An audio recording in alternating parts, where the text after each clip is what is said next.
नाशिकमध्ये एका पंचतारांकित हॉटेलमधून 2.25 कोटींची रोकड जप्त झाली आहे। यावरून आता राजकारण तापलंय। ही रोकड देवळाली विधानसभा मतदारसंघातील शिंदेंच्या शिवसेनेचे उमेदवार राजश्री अहिरराव यांच्या निवडणुकीसाठी आणल्याचा गंभीर आरोप अजित पवारांच्या राष्ट्रवादीचे उमेदवार सरोज अहिरे यांनी केलेला आहे। इतकंच नव्हे तर शिवसेनेच्या नेत्यांनी हा पैसा पुरवल्याचा दावाही अहिरेंनी केला। तर आमची बदनामी करण्याचा प्रयत्न आहे असा पलटवार राजश्री अहिरराव यांनी केलेला आहे।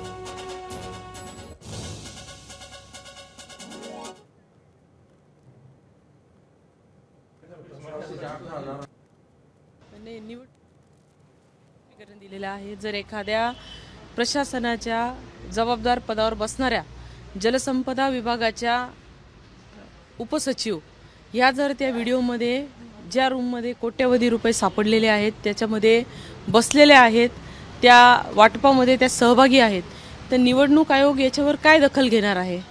आणि जर हे प्रकरण दडवण्याचा प्रयत्न करत असेल तर निवडणूक आयोगावर सर्वसाधारण नागरिकांनी काय विश्वास ठेवावा, आमच्यासारख्या उमेदवारांनी काय विश्वास ठेवावा?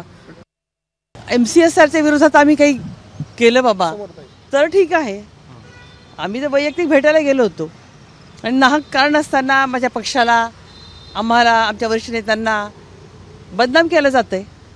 केवळ पराभव दिसतोय हे एकच कारण आहे आणि ते पराभूत होणार आहेत हे आता अगदी त्यांना खात्री पटली म्हणून त्या काहीतरी शोधताय, काहीतरी षडयंत्र रचताय आणि कुठेतरी आम्हाला अडकवण्याचा प्रयत्न करताय।